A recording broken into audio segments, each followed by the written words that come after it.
bonjour à tous. Donc, Nicolas de Fontenay, Albioma.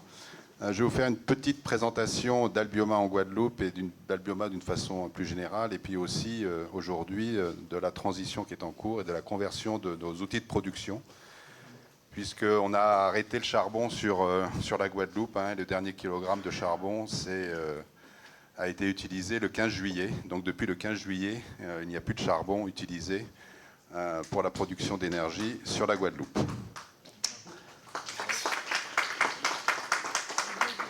Quelques chiffres clés. Donc Albioma, c'est un producteur indépendant d'énergie. On est assis sur trois types d'exploitation. Donc la biomasse, avec presque 800 MW installés. Vous voyez la répartition. Le solaire, avec presque 180 MW. Et puis la géothermie aussi, avec 30 MW en Turquie. Et on développe aussi plusieurs PER, donc des permis exclusifs de recherche, sur la Guadeloupe, la Martinique, Mayotte et la Réunion. Et le projet de Mayotte est bien avancé. Voilà, donc ça fait à peu près un peu plus de 1 gigawatt installé. Donc sur la Guadeloupe, on est présent depuis 1998. La centrale du Moule a été inaugurée en 1998. Donc on en est à plusieurs campagnes maintenant. On est associé évidemment avec Gardel, puisqu'on vient en soutien de Gardel. On verra un peu le processus tout à l'heure. Donc c'est à peu près 30% de part de marché sur le réseau, en comptant le solaire, 105 collaborateurs et puis 102 MW installés sur le site. Et puis donc la partie solaire, c'est parce qu'on n'est pas présent encore en géothermie sur la Guadeloupe et en solaire. Là, vous voyez un de nos parcs. À côté de nos amis de Valorem, puisqu'on voit les éoliennes de Valorem derrière, donc du côté de Sainte-Rose. Donc on a presque aujourd'hui, elle n'est pas tout à fait à jour, aujourd'hui on a presque 10 MW installés sur le territoire, et plus cette centrale de 4 MW avec du stockage batterie aussi. Donc Albioma le Moule, c'est 98, c'est 30% à peu près de l'électricité produite en Guadeloupe. Et puis donc, comme je vous le disais, arrêt du charbon. Aujourd'hui, on a 3 tranches. On a 2 tranches qui sont stoppées et qui sont en conversion et qui reviendront donc à la fin de l'année. Et donc, au 1er janvier 2026, on sera 100% biomasse. Un point important, c'est qu'on a 3 tranches, mais sur les 3 tranches, donc ALM 1-2 qui sont les tranches historiques et ALM 3 qui est AL 100% biomasse. Sur les 3 tranches, sur ALM 1-2, sur les 2 tranches historiques, il n'y en a qu'une qui est convertie. L'autre arrêtera de produire. Elle sera juste gardée en cocon pendant la période sucrière parce qu'on a besoin de ces 2 tranches pour la production de vapeur pour la sucrerie. Donc il y a quand même 30 MW qui s'effacent, 30 MW thermiques qui s'effacent sur le paysage énergétique guadeloupéen. Donc on voit bien là le dernier stock charbon qui n'existe plus aujourd'hui, avec un projet dont on parlera un peu plus tard, qui est un projet de CSR, de combustible solide de récupération. Donc récupérer les ordures ménagères pour en faire un combustible qui viendra en substitution de biomasse importée. Donc voilà, ALM 1-2, c'était donc historiquement des bagages charbon, et ALM 3, qui est une 3e tranche qui est venue plus tard, en 2011, et qui a été convertie en 2018, et qui aujourd'hui fonctionne 100% à la biomasse. Donc voilà un peu le schéma de fonctionnement avec la sucrerie.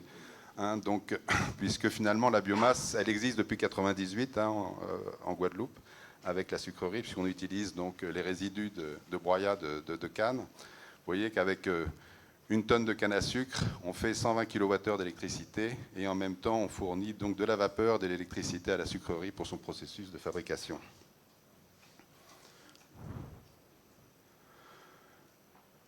Donc voilà, je vous ai mis, alors il est 2022, il a peut-être un petit peu changé.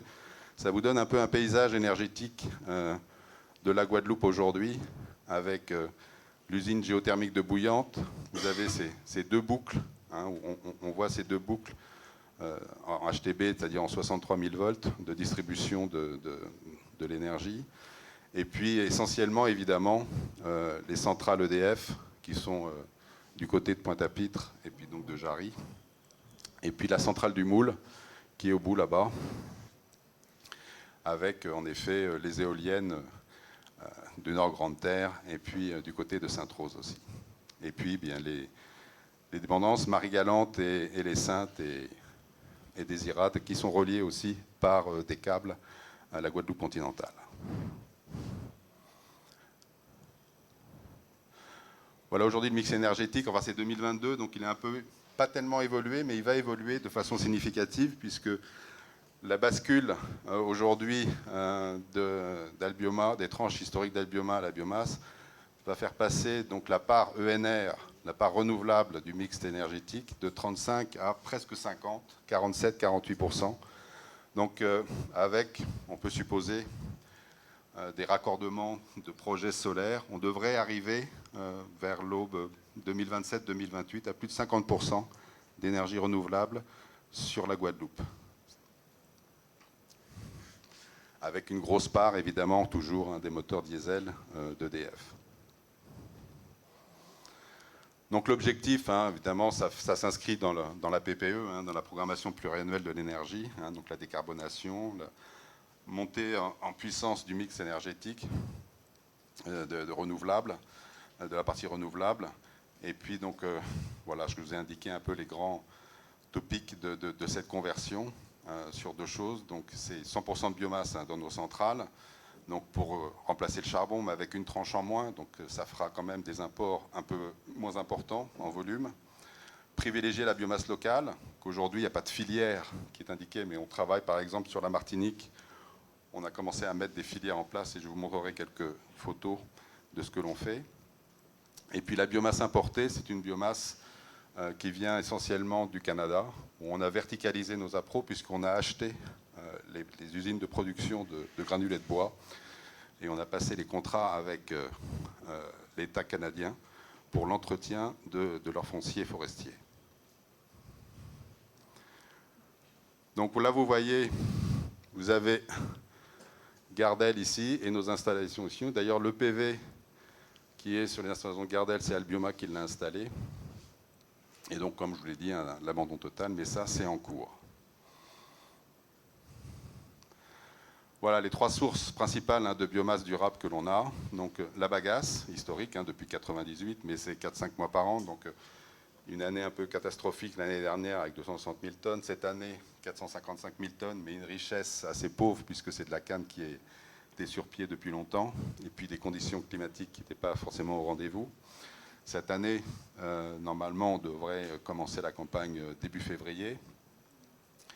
Les autres sources de biomasse locale qui sont identifiées, c'est les bagasses de distillerie qui ne sont pas utilisées, les sous-produits de transformation du bois d'élagage, les bois de haie, ce qu'on fait d'ailleurs en Martinique, les bois d'emballage, la fraction ligneuse des déchets verts.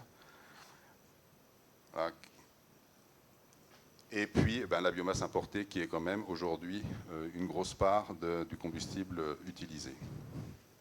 Donc voilà, ça c'est du bois d'élagage que l'on utilisait. On a investi, ça c'est des images de Martinique, on a investi dans des broyeurs mobiles pour aller sur les chantiers d'urbanisation, sur les chantiers des haies, sur le sylvopastoralisme, etc. Voilà, ça c'est des chantiers qui sont en cours en Martinique et qu'on utilise. Et on fabrique du wood chips qu'on utilise comme combustible. Donc on travaille avec les projets privés, avec les collectivités, avec les communes sur ces projets d'entretien des voies, des espaces verts, des chantiers d'urbanisation et des éclaircies. Donc pour l'importation, on a été obligé de construire, on avait déjà un premier dôme pour notre première tranche à la biomasse, et on a construit, donc avec la conversion de ALM2, puisque ALM1 n'est pas converti, donc un deuxième dôme que vous pouvez voir sur le port de Jarry. Voilà, je vous remercie, et puis je vous montre quelques photos des déchets de bois qu'on utilise et qu'on transforme en wood chips. Voilà, notamment le bois de haie.